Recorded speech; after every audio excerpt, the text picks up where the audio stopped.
तो भैया कोई आखिरी ख्वाहिश है तो तुम बोल सकते हो। आज से 2 या 3 साल बाद मेरे बेटे को ज़ेनिन खानदान को बेचा जाएगा। उसे बचा सकते हो तो बचा लो। तुम मेगुमी फुशिगुरो हो ना? जानते हो तुम्हारे डैड ज़ेनिन खानदान से थे, जो जुजुत्सु जादूगरों का ताकतवर खानदान है। तुम्हारे डैड ने तुम्हें पालने के लिए खानदान को छोड़ा, और फुशिगुरो उन्होंने तुम्हें ज़ेनिन खानदान से बचाने के लिए हुकुम के इक्के की तरह बचा कर रखा था। तुम्हें गुस्सा आ रहा होगा ना? हाँ, मुझे गुस्सा आ रहा था क्योंकि वो सफेद बालों वाला इस बात को मजाक में ले रहा था। लेकिन उस वक्त उस अजीब से आदमी ने मुझे ज़ेनिन खानदान को बिकने नहीं दिया था। एग्जीक्यूशन पूरी तरह सीक्रेटली होगा? बिल्कुल भी नहीं।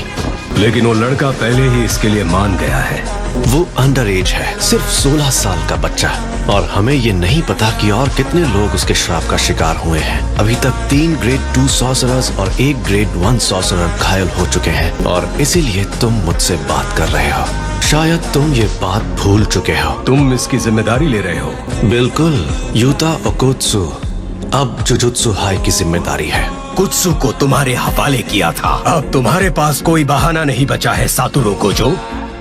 मैं कोई बहाने नहीं बनाने वाला था। तुम यहाँ भी मजाक कर रहे हो?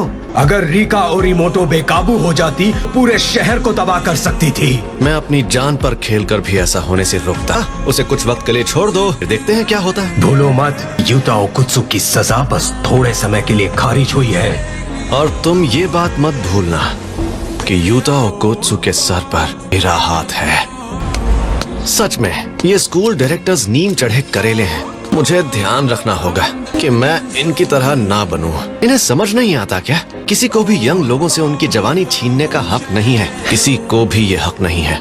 वहाँ जो शक्ति थी वो अव्वल दर्जे की थी, और उन्हें बचाने के लिए जो शायद जिंदा भी ना हो, तुमने फर्स्ट ईयर वालों को भेज दिया। को तो बिल्कुल नहीं भेजना था। मैंने हमारे सीनियर्स से बहस करके जबरदस्ती उसकी मौत की सजा टलवाई थी, और जिन सीनियर्स को इस बात से दिक्कत थी, वे ना होने और उस शक्ति के हमले का फायदा उठाया और धोखे से यूजी को खत्म करवा दिया। तुम इसे कुछ ज्यादा ही पसंद करते थे। वो इसलिए क्योंकि मैं अच्छा इंसान हूँ और अपने स्टूडेंट्स की फिक्र करता हूँ।